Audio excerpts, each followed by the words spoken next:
Na TV Patrol. Nagbabagang balita.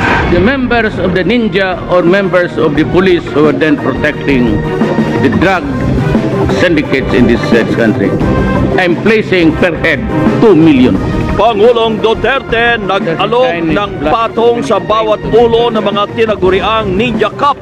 Nabimbing pensyon ng war veterans iniutos ding ipalabas na. Itinuturong drug lord ng Region 6 na si Melvin Odicta at asawa patay sa pamamaril sa Katiklan Port.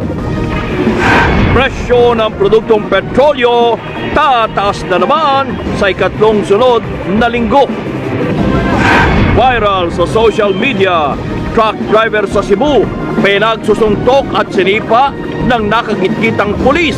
Pasahero ng biktima tinutukan pa ng baril.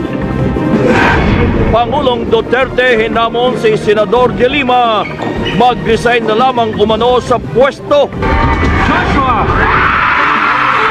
At kilalanin batang Antiqueño na si Joshua Oliveros, grand winner ng The Voice Kids Season 3. Pwede ba lang tanggapin ang trophy mo mula kay...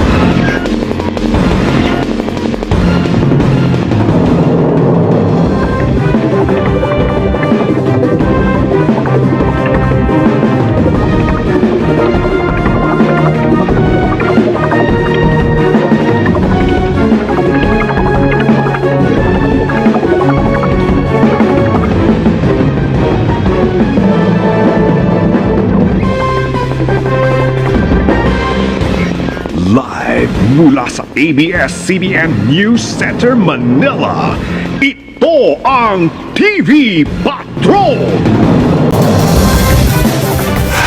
Sa ulo ng mga nagbabagang balita. Mga kaso ng ligaw na bala na itala sa pagdiriwang ng bagong taon, bata, patay. Ilang taga Maynila nagpaputok kahit bawal pero mga nasugatan sa salubong mas kumonti na. Amerika, sakop na rin ang travel restriction sa Pilipinas. Ilang taga Bicol nagbagong taon na may baha at landslide. 2 Tsino na suspect sa pagdukot sa isang Taiwanese, timbog sa Cavite. Tagaytay, Luneta at Theme Park sa Laguna dinarayo ngayon ng pamilya silipin live. Emya mula Pilipinas at iba pang bansa.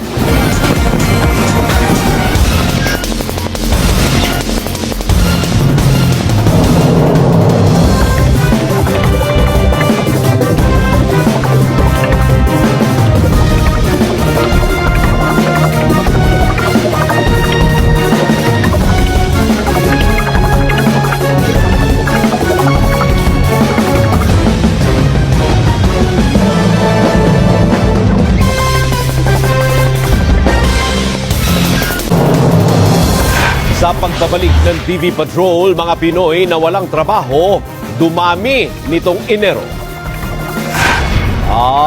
Tutukan, Primetime King, Coco Martin, live. Abangan ang iba pa mga nagbabagang balita sa pagbabalik ng TV Patrol.